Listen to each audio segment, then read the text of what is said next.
خط وسط جوكر بيلعب في اكتر من مكان، موهبه جيده جدا، والاهم انه لاعب مجاني. من كام ساعه كده جات لي رساله من لاعب اسمه مايكل نيلسون، لاعب نيجيري، وقال لي انه حابب يلعب في مصر، وانه لاعب فري حاليا ومتاح انه يكون موجود في الممتاز او المحترفين. من كلامه شفت انه لاعب يمتلك ثقه كبيره في امكانياته، لانه قال لي بالنص انا هنزل تدريب مع اي فريق، وامكانياتي هي اللي هتخليهم يتعاقدوا معايا. فواحد الله صلى على النبي واعمل لايك، ويلا بينا نعرف مين هو اللاعب. مايكل نيلسون لاعب خط وسط نيجيري وبيلعب في الثلاث مراكز بحسب الكلام اللي قاله لي. قال انه بيلعب 6 و8 و10، ولكن لما اتفرجت على الهايلايتس بتاعه شفت انه يقدر يلعب 6 و8 بشكل جيد، ولكن كبلاي ميكر محتاجه لاعب مختلف. عنده 27 سنه في الوقت الحالي، وطوله 1.80 سم.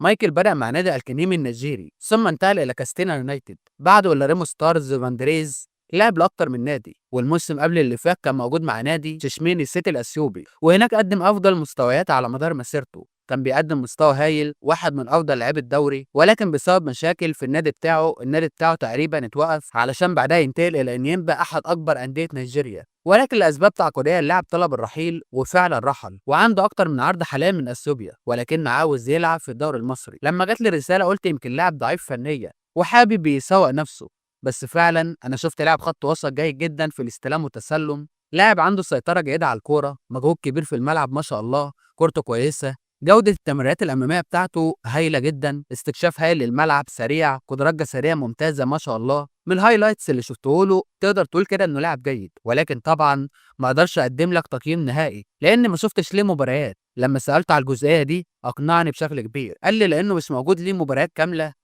ولان الهايلايتس بتاعته الجوده بتاعتها مش افضل حاجه، قرر انه ينزل مصر ويحاول يعرض نفسه على اكتر من نادي. ولكن طبعا الموضوع صعب، محتاج حد يكون موجود له علاقه بالانديه، وانا بشوف ان لاعب زي ده ومجاني بدون وكيل ومستعد انه ينزل تدريب وتشوفه بعينك، دي حاجه هايله. ما ينفعش يتساب على الاقل من انديه دوري المحترفين اللي معظمهم عندهم اختيارات للاجانب ضعيفة بشكل كبير. علشان كده حبيت اعرض اللاعب على اكتر من نادي، واتمنى ان مسؤول الانديه اللي بيتابعوني يشوفوا اللاعب ويهتموا بيه. وانا مش طالب اي حاجه، انا بعمل ده لوجه الله، مش عاوز اي حاجه غير ان اللاعب ياخد فرصه ويتشاف، ولو شفت انه لاعب جيد امضي معاه، هو ما عندوش اي مشكله. والجميل ان اللاعب موجود في مصر حاليا وهيمشي يوم 24 من الشهر الحالي، فليه ما نهتمش بيه دلوقتي ويكون تدعيم لاحد انديه دوري المحترفين، او على الاقل الانديه اللي لسه صاعده في الدوري الممتاز. هو لاعب جيد، لاعب فنيا مش ضعيف، والخلاصه كده اللاعب اللي عنده كوره بتبان، وهو باين من الفيديو اللي انا بعرضه لك دلوقتي انه لاعب فعلا جيد ويقدر يقدم اضافه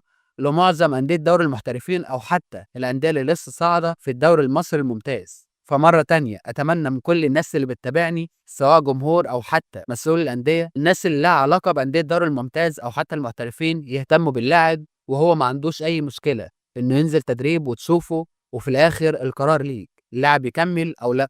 ولحد هنا يا صديقي انا خلصت كلامي، عاوزك تقول لي رايك في اللاعب في الكومنتات تحت، ولو بتشوف انه لاعب جيد ويستاهل ان احنا نساعده اعمل لايك وشير. واي حد له علاقه بانديه الدوري المصري او حتى المحترفين يهتم باللاعب او يعرض اللاعب لاحد الانديه الخاصه بيه، ويمكن يكون اضافه ونكسب لاعب كبير ببلاش تقريبا. العقد بتاعه مش هيكون كبير، لاعب عنده طموحات كبيره انه يقدم نفسه للجميع.